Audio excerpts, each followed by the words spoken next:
예, 오늘 에베소서 3장 14절로 21절에 있는 말씀을 가지고 기도가 희망입니다 라는 제목으로 말씀을 전합니다. 우리 다 같이 한번 인사할게요. 옆 사람과 인사하시고 앞뒤 사람과 인사하실 때 지난 한 주간 동안 평안하십니까? 인사합니다. 지난 한 주간 동안 평안하십니까? 평안하십니까? 평안하십니까?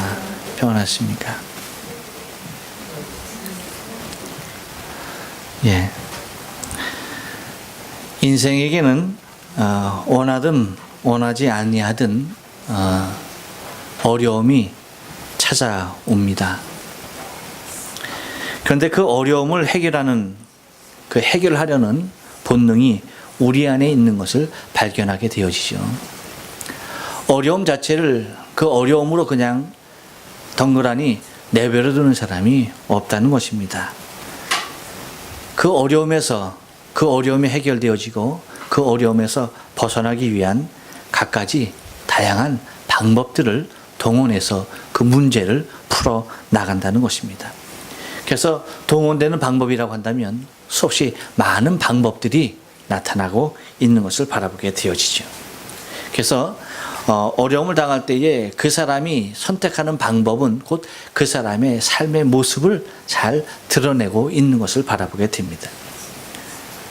어려움이 올 때에 말로써 해결하는 사람이 있습니다. 그 사람은 모든 것을 말로써, 또한 어려움이 올 때 모든 것을 물질적인 모습으로 해결하는 사람이 있습니다. 그 사람은 물질의 능력에 아주 몸담고 있는 사람이라고 할 수가 있겠습니다. 또한 어려움이 올 때에 그것을 동분서주하면서 열심히 뛰어다니면서 그 문제를 해결하려는 그러한 사람 또한 있는 것을 발견하게 됩니다. 이와 같이 각각 자기가 할 수 있는 최대의 모습의 것들을 통하여서 그 문제들을 해결해 나가는 것을 바라보게 됩니다. 여러분에게 지금 난제한 문제가 있다라고 한다면, 어려움이 있다라고 한다면 여러분은 그 문제를 어떻게 해결하려고 하십니까? 여러분, 오늘 본문의 말씀은 바울이 자신의 생명과도 같은 교회, 에베소 교회, 자신의 개척에서 자신이 2년 동안 시무를 하였던 그 교회에, 그 에베소 교회에 문제가 발생을 합니다. 그 문제가 발생을 하는데 그 문제가 무엇이냐면, 이제 이방 지역에 세워지다 보니까 유대인과 그 이방 지역에 있는 이방인들이 교회 안에서 이 분리의 조짐이 생기는 겁니다. 하나로 융화되지 못하는, 곧 그리스도의 사랑으로 하나 되어지지 못하는 그런 안타까운 모습이 에베소 교회에 나타나는 거예요. 근데 더욱더 큰 문제는 뭐냐? 지금 바울이 어디에 있느냐? 로마의 감옥에 있다는 거예요. 만약에 바울이 자유의 몸이었다라고 한다면 얼른 에베소로 달려가서 그 문제를 해결했겠죠. 그런데 지금 바울의 입장에서는 그곳으로 달려갈 수도 없는 그러한 모습입니다. 그 가운데 이 문제를 해결해야 하는데 바울의 해결책은 무엇이었겠는가라고 하는 것입니다. 그것이 오늘 본문에 나오는 것이 바울이 문제에 맞닥뜨렸을 때에 해결해 나가는 방법인 것을 우리가 알 수가 있습니다. 바울의 해결책은 그가 사람을 보내어 중재하는 역할을 했던 것도 아니고, 또한 자신의 신분, 자신의 위치로 그들을 제압하여서 그 문제를 무마하였다 했던 그러한 모습도 결코 아니었던 것을 바라보게 됩니다. 바울이 선택할 수 있었던 유일한 방법, 또한 바울이 어느 상황에서나 늘 그러한 선택을 했던 것은 무엇이었냐면 하나님을 향한 간절한 부르짖음이었다라고 하는 것입니다. 기도였던 것입니다. 하나님 앞에 자신이 간절한 기도를 통하여서 그 문제를 해결해 나가는 그 모습들을 발견하게 되는 것을 바라보게 됩니다. 여러분, 바울이 초대교회에 있어서, 이방 선교회에 있어서 엄청난 사역을 감당할 수 있었던 놀라운 비밀 중에 하나는 그는 늘 기도하였다라고 하는 것입니다. 그런데 여러분, 기도라고 하는 것이 그냥 나오지 않아요. 여러분, 바울과 우리가 다른 점이 무엇일까요? 여러분, 사람으로서 살아가는, 사람으로서 당신의 일을 감당하는 모습에서의 당하는 역경은 다 같습니다. 물론 사람에 따라 정도의 차이는 있겠죠. 그렇지만 바울에게 어려움이 없었겠습니까? 여러분, 우리의 인생의 삶 가운데 어려움이 없습니까? 다 있죠. 동일하게 다른 모양으로 나타날 뿐이지, 어쩌면 똑같은 모양으로도 나타나는 것도 얼마든지 많이, 그 공통점도 난제 문제들을 얼마든지 찾아낼 수 있습니다. 그런데 왜 바울에게 있어서, 또한 우리의 인생의 삶 가운데 있어서 그러한 어려운 문제들이 우리의 삶 가운데 봉착되어지게 되는가라고 하는 것입니다. 능력의 하나님, 사랑의 하나님께서 우리의 삶, 당신의 자녀들을 온 시대에 자라나는 화초와 같이 아주 곱게 아름답게 키우면 얼마나 좋겠습니까? 그런데 왜 저 산꼭대기에 있는 나무와도 같이 모든 비바람을 다 이겨내고 그 비바람을 맞아가며 추위와 싸워나가는 그러한 일들을 우리의 삶 가운데서 경험해야 합니까? 왜 원치 아니하는 병으로 인해서 고통당해야 하고, 왜 불의의 사고로 인해서 아파야 하고, 왜 여러분 당하지 말아야 할 마음의 상처로 인해서 우리가 괴로워하고 있습니까? 왜 그러한 일들이 우리의 삶 가운데 그렇게 늘 봉착되어지느냐라고 하는 것입니다. 그것은 다름이 아닙니다. 만약에 여러분, 바울이 초대교회에 이렇게 엄청난 일들을 감당함에 있어서 그에게 닥쳤던 하나하나 육신으로, 또한 영적으로, 또한 정신적으로, 상황적으로, 환경적으로 부딪히는 어려움이 그에게 없었다고 한다면, 과연 그가 이렇게 위대한 초대교회의 사역, 이방 선교를 능력 있게 감당할 수 있었을까라고 하는 것입니다. 우리는 어쩌면 그렇게 생각할 수가 있어요. 바울이 당하는 어려움과 환난이 없어지면 더 많은 일들을 할 수 있었지 않았겠는가라고 생각할 수가 있습니다. 여러분, 그것은 단편적인 생각입니다. 하나님께서 일을 해나가시는 것은 그렇지 않아요. 왜 그럴까요? 특별히 여러분, 교회 사역이라고 하는 것, 교회의 일이라고 하는 것, 또는 우리 인생의 일이라고 하는 것은 하나님, 당신이 주인이시고 당신이 주관자이심을 그 일들을 감당하는 자들로 하여금 순간순간 깨달아 알게 하는 것입니다. 그러니까 말을 바꿔서 얘기하면, 얼마나 많은 고난을 받느냐에 따라서 그 사람이 주의 일을 얼마나 많은 것을 감당할 수 있느냐라고 생각해도 과언이 아니라는 거예요. 또한 그것은 뭐냐면, 그만큼 어려움을 통하여서 그 사람은 하나님 앞에 더욱더 간절한 기도로 세워지게 된다는 것입니다. 여러분, 우리가 우리의 삶을 통하여 비춰보면 알잖아요. 여러분, 우리가 기도하며 하나님 앞에 눈물로써 간구하며 부르짖을 때가 언제입니까? 평화의 때, 아무런 염려와 근심이 없을 때 여러분, 하나님 앞에 나와서 눈물로 기도하는 사람이 있습니까? 대답 안 하는 거 보니까 아무도 없는 것 같아요.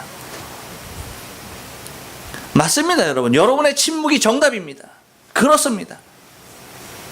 저 또한 눈앞에 닥치는 일이 없으면 주 앞에 나와서 울부짖고 기도하지 못해요.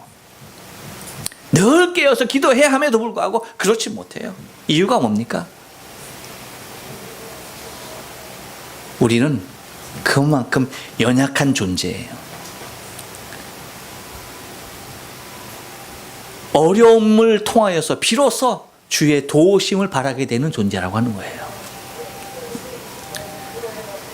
그래서 하나님은 우리 인생의 일과 하나님 당신의 교회의 사역을 당신이 주관자 되셨다라고 하는 것을 증거하길 원하시는데, 나타내길 원하시는데, 사람들이, 우리 인생들이, 맡은 바 된 인생들이 그것을 하나님의 일로서, 하나님의 영광으로서, 하나님이 하셨다라고 하는 인정으로서가 되어지는 것이 아니라, 내가 이루었다, 내가 하였다, 내 힘과 내 능력이 동원됐다라고 얘기하며 말하는 족속들이 많다는 것입니다.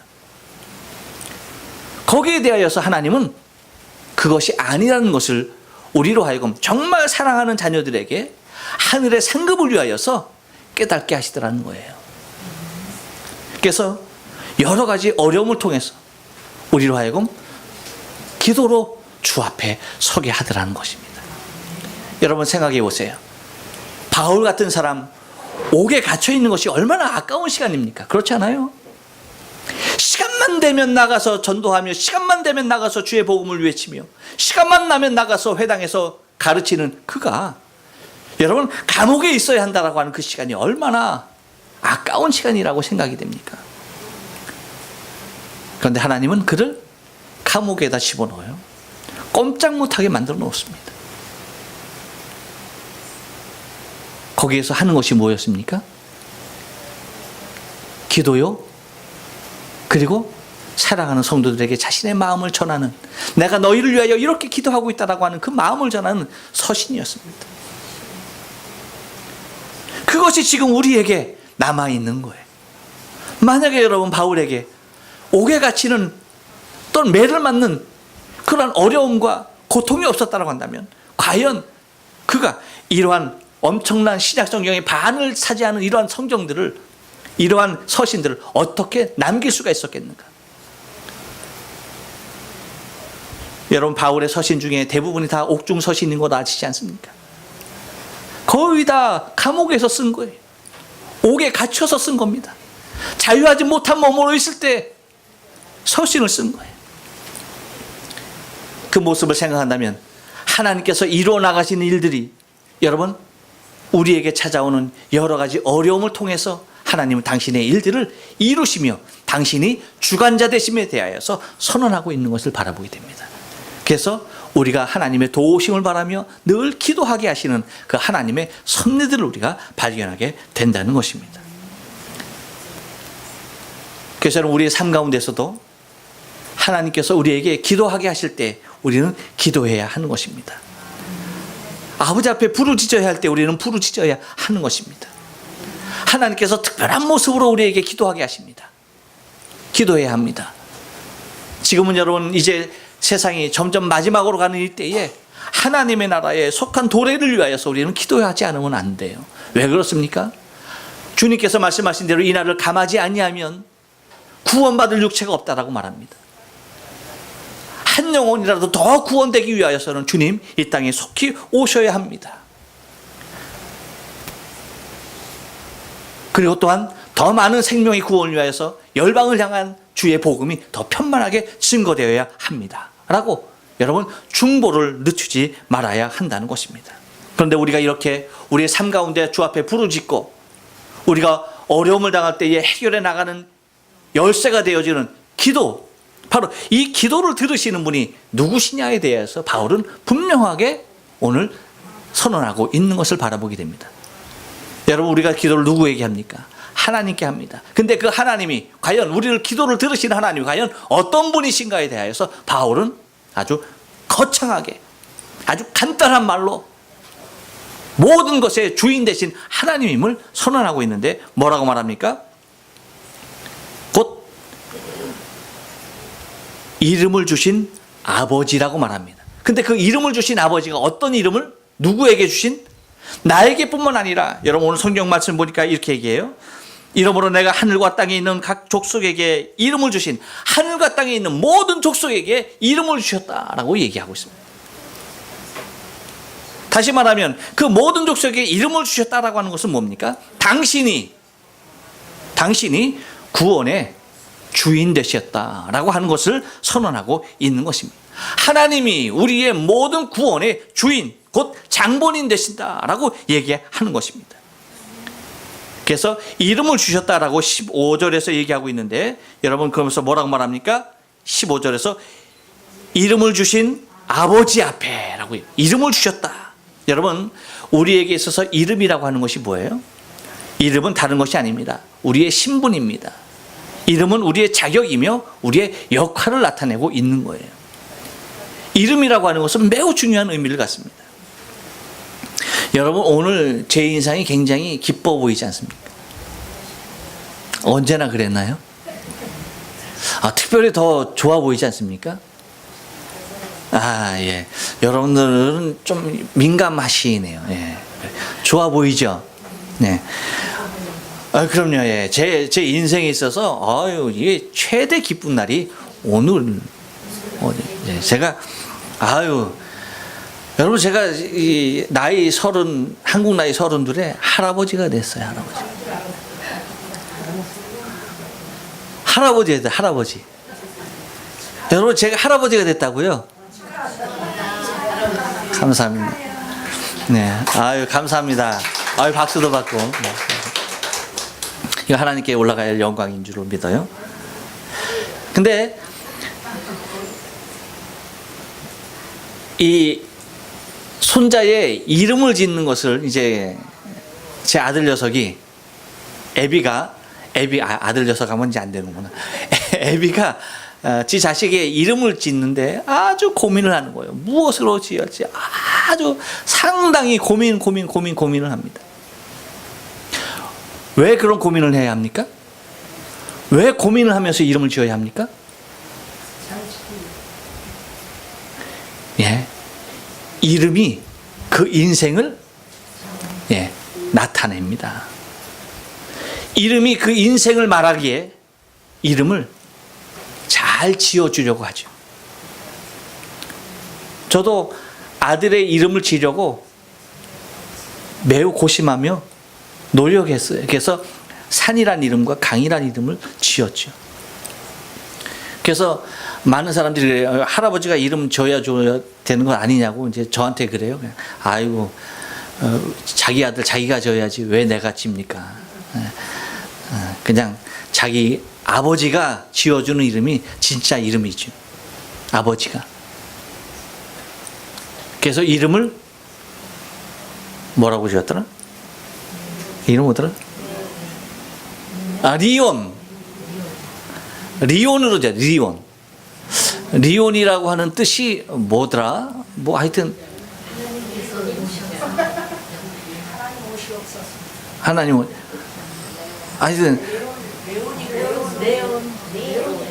하여튼 그렇게 졌대요. 하여튼 중요한 게 하여튼 그렇게. 근데 그 이름 따라서 인생의 삶이 펼쳐지는 것을 믿기에 여러분 이름을 잘 지으려고 노력한다는 것입니다. 그런데 아버지께서 우리에게 이름을 주셨다. 아버지께서 우리에게 이름을 주셨다라고 하는데 하늘과 땅에 있는 각 족속에게 이름을 주셨다. 그러니까 어떠한 인생이든지 하나님 당신이 구한 백성, 당신이 택한 모든 백성에게 당신의 사랑하는 백성 이름, 그 이름을 우리에게 주셨다라고 하면서 곧 이게 뭐예요? 우리의 기도를 들으시는 분이 바로 내 아버지시다. 그 이름을 주신 곧 우리 아버지라고 그렇게 이야기합니다. 그래서 우리의 기도의 대상이 나의 이름을 주신 내 아버지, 내 생명을 주신 내 아버지, 그 아버지께 무릎을 꿇어서 기도한다. 비노니라고 이야기하고 있는 것을 바라보게 됩니다. 무릎을 꿇는다는 얘기는 뭡니까? 여러분, 하나님 당신의 처분대로 내 삶을 드립니다. 당신이 말씀하시는 대로 내가 듣고 순종하며 따르겠습니다. 라고 하는 절대적인 복종과 절대 권세 앞에서의 나 자신의 낮춤을 얘기하고 있는 것입니다. 여러분, 우리의 기도의 자세라고 하는 것은 이와 같이 마음의 무릎을 하나님 앞에 날마다 꿇고 주 앞에 간구함을 통하여서 아버지 되신 하나님의 그 응답하심이 우리에게 와야 하는 줄로 믿습니다. 그런데 여러분, 바울의 기도의 내용이 무엇이었겠는가라고 하는 것입니다. 교회가 그렇게 혼란해지고 어려움이 올 때에 기도밖에 희망이 없는 것을 알아서 하나님 앞에 기도하는데 그 기도의 내용이 무엇이었느냐라고 하는 것이죠. 그 내용은 다름이 아니었습니다. 한번 따라서 합니다. 속사람을 강건케. 그렇습니다. 속사람을 강건케 하기 위하여서 기도하고 있는 것을 바라보게 됩니다. 16절 말씀 보니까 그의 그 영광의 풍성을 따라 그의 성령으로 말미암아 너희 속사람을 능력으로 강건케 하옵시며 라고 말합니다. 여러분, 우리 속사람이 강건해야 된다라고 하는 것에 대하여서는 두말할 필요가 없는 것이 무엇이냐면 내 영혼이 잘된 같이 내가 범사에 잘되고 강건하여진다라고 말합니다. 그러니까 우리의 육신이 잘되기 위해서, 강건하기 위해서 먼저 잘되어야 하는 것이, 먼저 강건해야 하는 것이 있습니다. 그것이 뭡니까? 우리의 영혼이에요. 우리의 속사람이에요.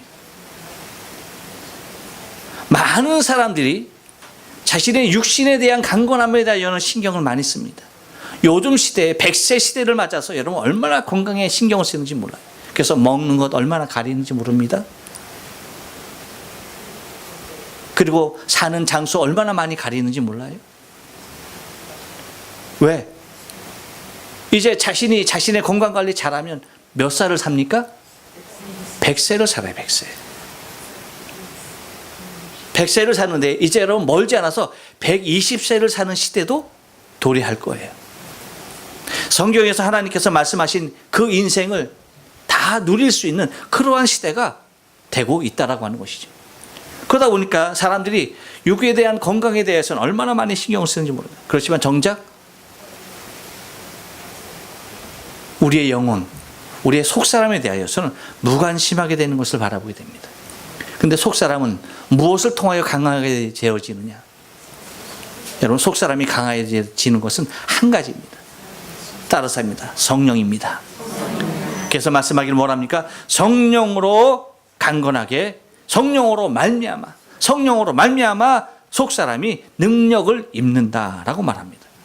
그래서 우리가 여러분 육신의 강함 그 이전에 우리는 성령으로 말미암아서 우리의 영이 날마다 새로운 생명의 삶으로 태어나는 모습을 우리는 목격해야 되는 것입니다. 그래서 성령의 충만함을 받아야 할 이유가 바로 여기에 있는 것입니다. 성령의 능력을 받지 못하면 우리는 육적인 사람이 되기 쉽습니다. 육을 따라가요. 하나님의 성령, 하나님의 뜻에 이끌리는 것이 아니라 하나님의 뜻에 이끌리다가도 어디로 따라갑니까? 육신의 뜻에 이끌려갑니다. 왜 그럴까요? 속사람이 약하기 때문입니다. 속사람이 능력을 입지 못해서기 때문입니다. 하나님의 사명을 몰라서가 아니에요. 하나님의 뜻을 몰라서가 아닙니다. 우리가 그만큼 약해요. 강건하지 못하기 때문에 생각했다가도 그 길을 가다가도 돌아서서 우리의 육을 쫓는 삶을 살아가게 된다는 것입니다. 왜 그럴까요? 그것은 우리의 영이 하나님의 성령으로 능력으로 오지 못했기 때문입니다. 그래서 하나님의 성령이 우리 안에 충만하게 거하기 위해서 우리가 기도해야 한다는 것입니다. 여러분, 기도만큼 우리의 영혼을 담대케 하고 우리의 영혼을 힘있게 하고 기도만큼 우리의 영혼으로 하여금 하나님을 바라보게 하는 것이 어디 있습니까? 기도할 때 하나님의 영이 충만하게 오는 거예요. 그래서 기도가 우리의 인생의 삶 가운데 또한 문제 해결에 있어서 유일한 희망인 줄로 믿습니다. 그래서 기도를 통하여서 우리의 성령이 충만함을 받고 기도를 통하여서 능력을 받아서 해결을 받는 모습이라고 하는 거예요. 그래서 바울이 이것을 알았기에 가장 먼저 강구하는 것이 뭐냐? 속사람의 능력을 위하여서 성령의 능력을 받으라. 성령으로 말미암아 충만함을 받으라 라고 그렇게 이야기하고 기도하고 있는 것을 바라보게 됩니다. 또 하나 그가 강구했던 것은 다름이 아닙니다. 한 번 더 따라서 합니다. 그리스도께서 마음에 계시게. 17절 상반절 말씀 보니까 그렇게 말합니다. 믿음으로 말미암아 그리스도께서 너희 마음에 계시게 하옵시고 라고 말합니다. 그렇습니다, 여러분. 이게 뭔 얘기냐면 우리의 신앙의 삶이라고 하는 것이 여러분 순간순간 주님과 동행하는 삶을 살아야 한다는 것입니다. 그리스도께서 내 안에 계셔서 그분과 동행하는 삶을 날마다 살아야 한다는 것입니다. 근데 이것은 그리스도께서 마음에 계시게끔 그분과 동행하며 살 수 있는 방법은 무엇이냐? 그것은 한 가지입니다. 믿음으로입니다.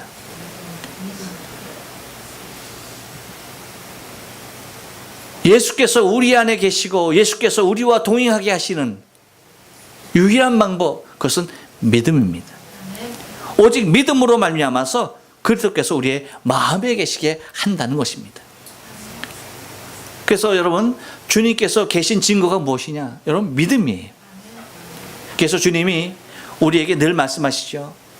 우리의 필요에 따라서 우리가 구할 것을 구할 때에 네가 이것을 믿느냐라고 말합니다. 우리에게 요구하시는 것이 있습니다. 당신이 우리의 마음 가운데 계시기 위하여서 요구하는 한 가지가 있는데 그것은 믿음입니다. 믿음의 시작은 다른 것이 아닙니다. 나는 죄인이고 그리스도께서 예수께서 내 죄와 허물을 위해서 십자가에서 죽으셨습니다. 그래서 지금도 나를 위하여서 하나님의 나라에 처소를 예비하고 계시고 나를 위하여서 이 땅에 다시 오실 주님을 믿음으로 바라보는 겁니다. 그래서 그분의 탄생을 믿고 그분의 죽으심을 믿고 그분의 부활하심을 믿고 그분의 승천하심을 믿고 그분의 재림을 믿는 거예요. 그것이 믿음이에요. 여러분, 이것을 믿을 때에 주님께서 우리의 마음에서 떠나실 수가 없어요. 여러분, 우리가 믿음의 대상은 오직 주님 한 분이어야 됩니다. 주님 한 분 외에 여러분 우리의 신앙에 우리의 인생의 삶 가운데 믿음의 대상이 있어서는 안 돼요. 주님 외에 다른 믿음의 대상이 우리에게 있다. 그것은 있는 만큼 아픔으로 옵니다. 있는 만큼 우리에게 상처를 남깁니다. 여러분, 우리가 살면서 그러죠. 사람 믿지 말아야 된다. 사람 믿지 말아야 된다. 그러면서 믿죠. 네, 그러고서 믿지 말아야 됐는데 믿었다라고 하면서 땅을 치면서 통곡하면서 후회합니다. 어떤 이는 돈을 믿어요? 여러분, 돈 믿어서 성공한 사람 봤습니까? 없어요. 자식 믿어도 안 되고요. 손주도 믿을 놈이 못 될 것 같아. 기쁘긴 한데요. 믿음의 대상은 아니에요. 사랑스럽긴 사랑의 대상이긴 한데요. 믿음의 대상은 아닙니다. 부모 믿습니까? 부모 못 믿어요. 여러분, 우리에게 주어지는 평탄대로의 환경을 믿어요? 그렇지 않습니다. 언제 비바람이 몰아칠지 몰라요. 우리 인생의 삶에서 오직 믿음의 대상으로 있을 수 있는 분은 오직 주님 한 분뿐이십니다. 우리의 죄를 대속하신 분, 지금도 나를 위하여서 중보하고 계신 분, 나를 위하여서 처소를 예배하시며 나를 위하여 이 땅에 다시 오실 분, 오직 예수 그리스도, 그분만이 우리의 마음에 있어야 하는데 그분을 우리의 마음에 모실 수 있는 유일한 방법, 그것은 믿음입니다. 여러분, 이 믿음을 위해서 우리는 기도해야 하는 것이에요. 이 믿음 달라라고, 그래서 그리스도께서 나와 늘 함께하는 삶을 살게 해달라고 그렇게 믿음으로 주 앞에 간구하는 것입니다. 또 하나 간구의 내용이 있습니다. 그것이 뭐였습니까? 한 번 더 따라서 합니다. 터가 굳어지게. 17절 하반절 말씀 보니까 너희가 사랑 가운데서 뿌리가 박히고 터가 굳어져서 라고 말합니다. 여러분, 터가 굳어진다라고 하는 얘기는 뭐냐면 우리의 삶 가운데, 여러분, 우리의 일상의 삶을 얘기하고 있습니다. 우리의 일상의 삶 가운데서 우리의 일상의 삶이 흔들리지 아니하고 더욱더 돈독히 관계가 아름답게 유지될 수 있는 상황을 얘기하는 것인데, 그것은 뭐냐? 그것은 실천적인 덕목 하나를 제시하고 있는데, 터가 굳어지는 것은 실천적인 덕목을 얘기하고 있는데 그것이 뭐냐? 사랑이라는 얘기입니다. 터가 굳어질 수 있는 방법이 뭐냐라고 할 때 그것은 사랑의 실천에 있다라고 하는 것입니다. 그래서 너희가 사랑 가운데서 뿌리 박히고 터가 굳어져서라고 얘기합니다. 여러분, 성도 간에 서로 존중하며 아끼며 이해하고 바라줄 수 있는 최고의 덕목이 뭡니까? 사랑입니다. 사랑해야 되는 것입니다. 그래서 바울이 에베소 교인들에게 구태여 더 설명하면서 하는 말이 뭐냐면, 그리스도의 사랑을 알게 된 단계까지 이르도록 이야기하고 있는 것을 바라보게 되는데, 그것이 18절에서 얘기합니다. 뭐라고 말합니까? 능히 모든 성도와 함께 지식에 넘치는 그리스도의 사랑을 알아 라고 말합니다. 그러니까 왜 분열되려고 하느냐? 왜 유대인과 왜 이방인들이 왜 서로 너희와 우리와의 습관이 다르고 관습이 다르고 너희와 함께 하지 못하겠다라고 하면서 왜 헤어지려고 하느냐, 왜 분열되려고 하느냐라고 할 때 그 이유가 뭡니까? 사랑이 있기 때문에, 사랑이 없기 때문입니다. 사랑이 하나가 될 때에 여러분 이해하게 되는 것입니다. 사랑하게 될 때에 용납하게 되는 것이에요. 사랑하게 될 때에 무엇이든지 포용하게 되는 것입니다. 그러더라고요. 똥도 얼마나 이쁜 색깔인지 모른대요. 그렇죠? 뭡니까 여러분? 무엇이 변까지도 아름답게 보이게 합니까? 사랑입니다. 왜 하나님의 모양과 형상대로 지음받은 형제 자매가 미워 보입니까? 왜 하나님의 자녀들끼리 왜 질투하게 됩니까? 다른 것 아니에요. 사랑에 관한 문제입니다. 여러분, 사랑해야 하는 줄로 믿습니다. 터가 굳어지게 되기 위해서는 우리는 사랑해야 하는 것입니다. 마지막으로 간구하는 것이 있는데 그것이 뭐냐 하면 충만하여지기를 위하여서 기도하고 있는 것을 바라보게 됩니다. 19절에 보면 이렇게 말합니다. 그 넓이와 길이와 높이와 깊이가 어떠함을 깨달아 하나님의 충만하신 것으로 너희에게 충만하게 하시기를 구하노라 라고 말합니다.